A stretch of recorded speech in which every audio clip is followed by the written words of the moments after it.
Thursday morning. Kamusta po kayo lahat? Good morning po. At ito, maulang umaga. Maulan na naman. Pasok tayo. At sa loob naman tayo gagawa. Indoor naman ang gagawa natin, kaya pwede tayong pumasok. May mga nakabistay naman na kami doon, kaya hindi na tayo magbibistay. Lamig. Hindi na ako nagpahatid at single lang, baka mabasa yung magkakabit dyan.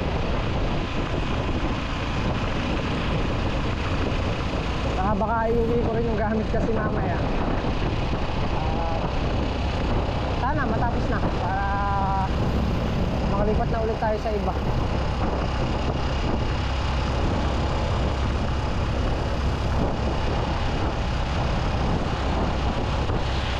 Naiwan lang kasi yun nung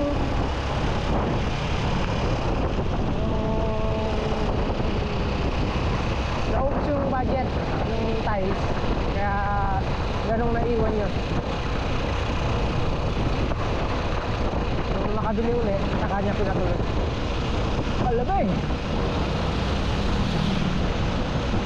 Ang bilas ng daan dito.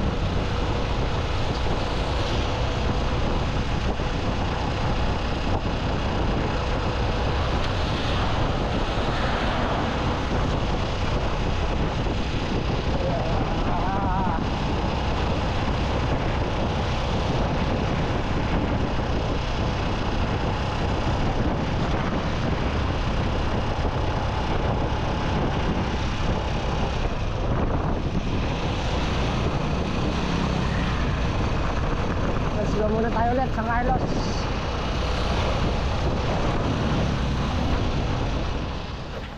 Yun o, dito na tayo.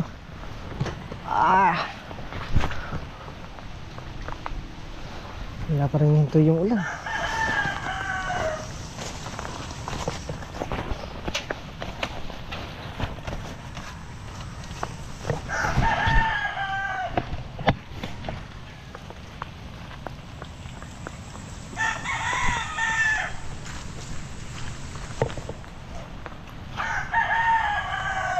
Dala ko itong pangmalakasan nating rotary hammer. Nabakos tayo ng tiles sa kabila. Yung hindi ko magma yung clay yung CR, yung sa kabilang CR. Hindi ko magma yung flooring.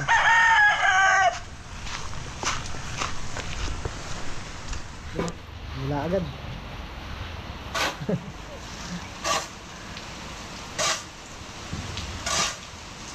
Silong ka na eh. Nakasaulan din eh.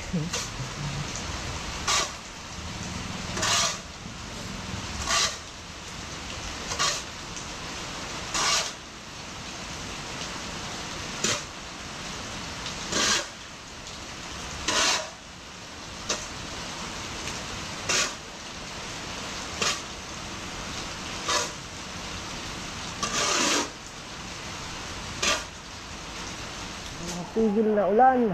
Simula na tayo ulit. Isa na natin. G. Yan na oh. Ganado.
bibili pa.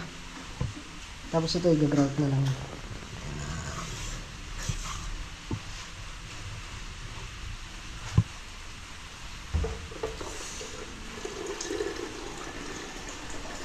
Tinipitik-pitikan ko na rin. Yan, masyado siyang makapal kasi.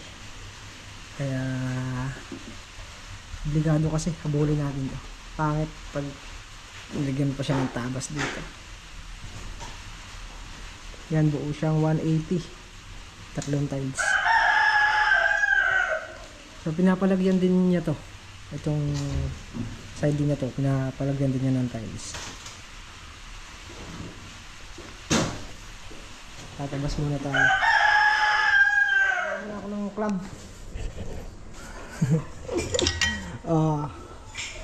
Siguro alam nyo rin kung saan ko kakabit to.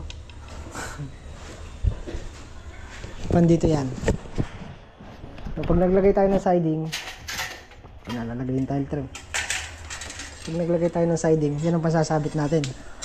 Kaysa mag-ano tayo, ang tawag nito, magtukod tayo. Yan. Ginawa ko siya ng clamp. So hindi lang parehas. Pero ano natin ito yan. Tutukuran natin dito. Hindi lang siya parehas. Yan. Lalagyan natin ng also dito sa ibabaw para magparehas siyang ganyan. Hindi siya babagsak. Diba? Ayos.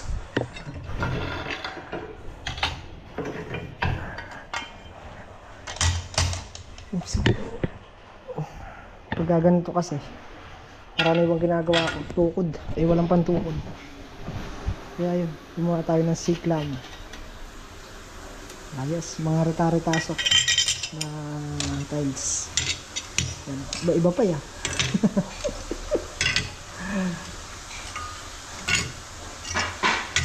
Ayun, puti sa kwarto. 10 yan, 2, 4, 6, 8, 10. Isa pa pala sa dulo. Panglam.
Yun o.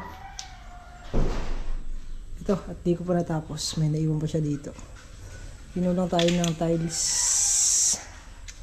So, bumibili kanina. Wala na daw stock ng ganun. Naunahan daw siya. Kaalis-alis lang daw nung nakakuha. Kulang tayo dito 2. Pinulang.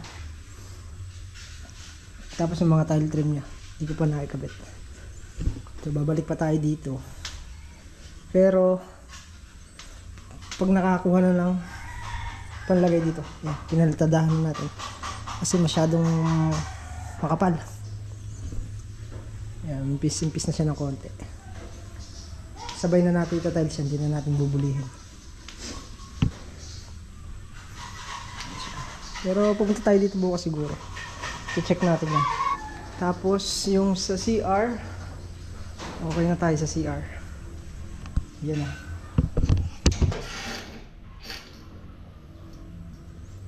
Yan, okay na tayo. Yung sa tubo ng Poso Negro, tapos yung floor drain sa sulok. Ayun, sa sulok no. Tapos ito yung switch, inangat din natin yan. Nakalubog din yan yung nakasama rin dito sa palitada. Pinag-aangat natin lahat ng switch para hindi siya pangit tingnan.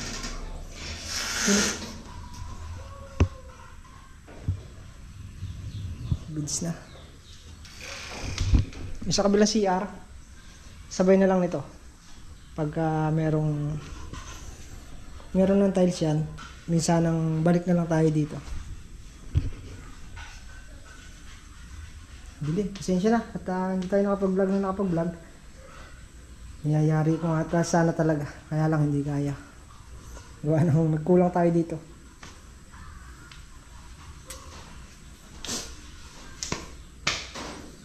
Hindi na kaya. Asin ko na. Ayun o. Picture na lang natin para maliwanag.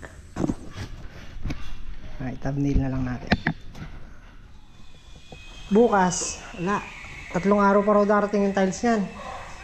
3 days. Tiles, wala ang stock. Dapat nabili na kanina kaya lang ang stock.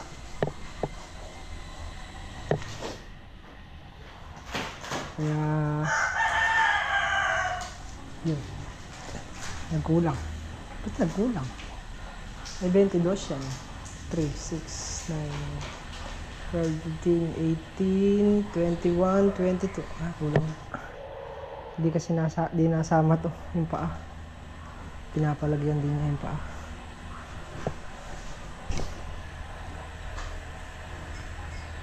Kulang nga. 2. Isa, tapos may retaso pa dun. Isa, tapos retaso. 2 pa. 2 tiles pa.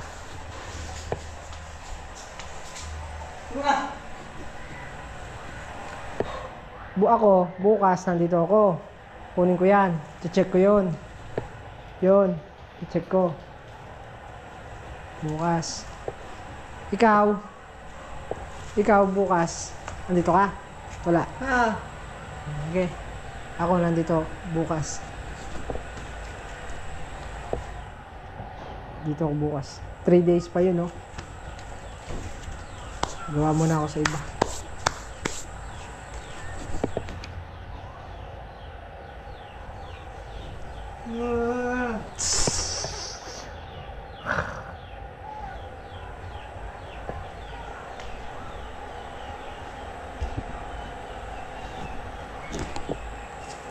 Pero bukas nandito.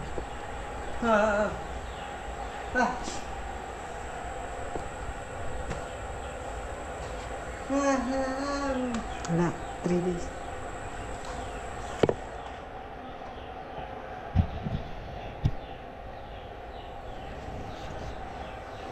Kailangan lang pag nagkulay siya dito, kailangan yung kitang-kita white o ano para bumagay sa ano niya, sa tiles. Dark gray kasi yung pinaka-tiles. Pero kung ito naging puti, mas maganda. All white.